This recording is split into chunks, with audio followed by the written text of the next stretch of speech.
Kuasa hukum Ronald Tanur Sugianto mengatakan fakta persidangan tidak menunjukkan penganiayaan Ronald pada Dini. Menurutnya tidak ada keterangan saksi atau CCTV yang menunjukkan Ronald melindas Dini.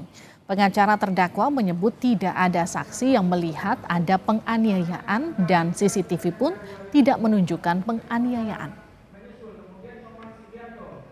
Memang faktanya dari awal kejadian ini tidak ada satupun orang yang tahu, yang melihat peristiwa. Kalau itu ada kejadian pembunuhan atau penganiayaan, itu tidak ada yang tahu. Termasuk CCTV?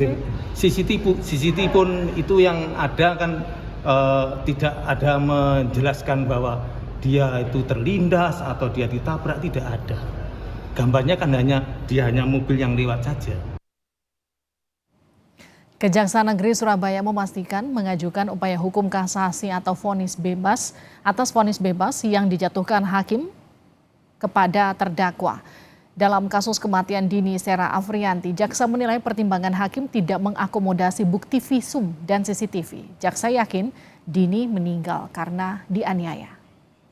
Terkait dengan putusan dari majelis hakim tersebut, kami nyatakan pada saat ini kami menyatakan akan melakukan langkah upaya hukum, yaitu berupa kasasi.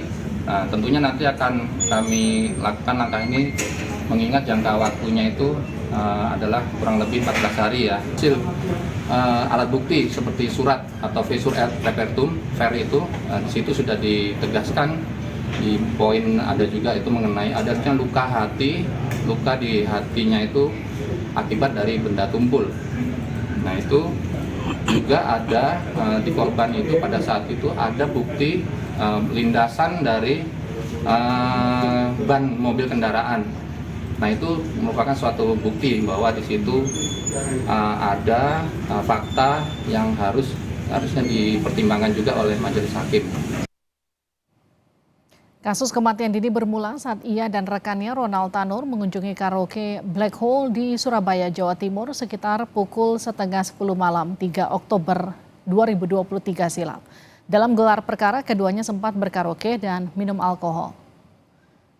Pada dini hari 4 Oktober, keduanya meninggalkan ruang karaoke dan mulai cekcok. Gelar perkara kemudian mengungkap Ronald menendang dan memukul Dini dengan botol miras 2 kali.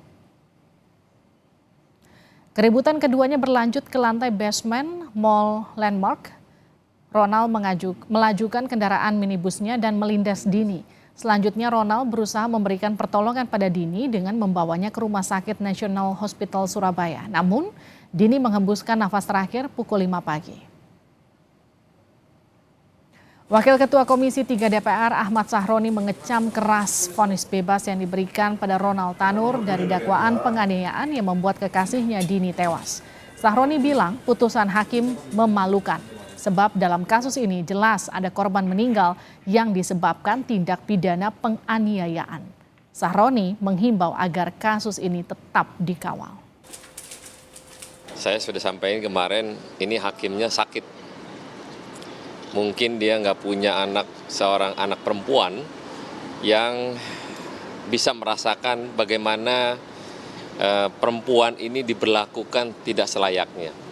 Yang herannya, jaksa penuntut umum sudah melayangkan 12 tahun penjara, tapi hakim memutuskan bebas. Para pihak harus mengawasi ini dengan seksama, ada apakah gerangan sampai akhirnya divonis bebas. Komisi Yudisial tidak berhak menilai satu putusan hakim, namun karena vonis bebas Ronald Tanur menuai kontroversi, KY akan menurunkan tim investigasi dan mendalami putusan majelis hakim untuk melihat apakah ada dugaan pelanggaran kode etik hakim atau tidak. Komisi Yudisial mengambil inisiatif untuk melakukan pemeriksaan pada kasus tersebut. Walaupun KY tidak bisa menilai suatu putusan, tetapi sangat memungkinkan bagi Komisi Yudisial untuk menurunkan tim investigasi serta mendalami putusan tersebut guna melihat apakah ada dugaan pelanggaran kode etik dan pedoman perilaku hakim. Mengapa hakim memutus bebas Ronald Tanur dalam kasus kematian dini dan bagaimana langkah yang selanjutnya dilakukan kejaksaan? Kita akan sapa jurnalis Kompas TV Alfian Rahman. Via, jadi apa pertimbangan hakim? Kenapa kasus kematian ini disebut tidak ada penganiayaan?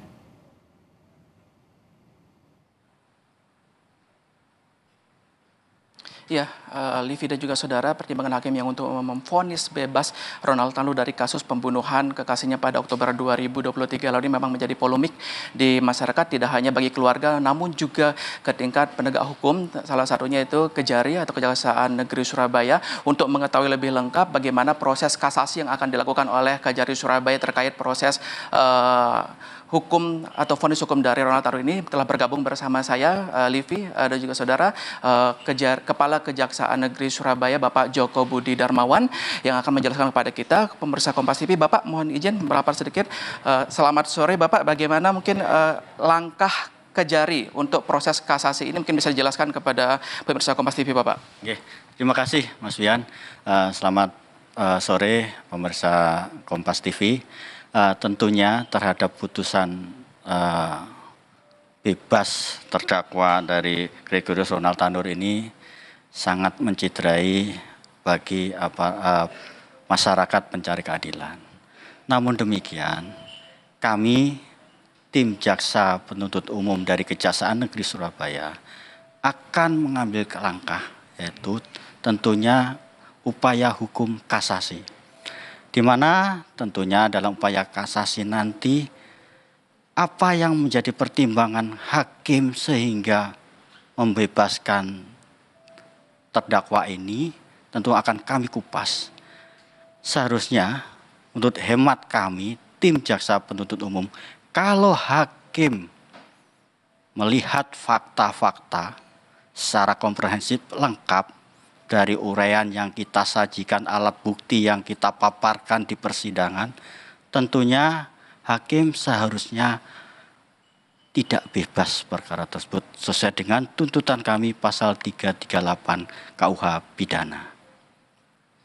Yang menjadi dasarnya apa, Pak?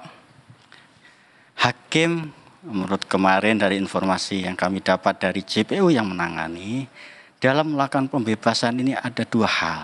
Secara garis besarnya, tentu yang pertama itu tidak ada saksi yang menerangkan penyebab dari kematian korban. Kita lihat dari awal di persidangan, kita tontonkan video dari CCTV. Di sana sudah lihat gimana itu terdakwa mengendarai mobil melindas. Di sana ada kita lihat melindas daripada korban saudara Dini. Kemudian setelah melindas dia berhenti. Dia berhenti di situ. Alamat juga adalah petugas security atau petugas keamanan datang. Sempat menanyai dari terdakwa tersebut, Ronald, di mana pada saat itu terdakwa kenal dengan ini yang tergeletak di bawah lantai itu. Dia mengatakan tidak kenal. Padahal dia datangnya dari awal sama pulangnya bersamaan. Untungnya ada satu satpam yang mengenali dia bersama-sama. Sehingga setelah ditanya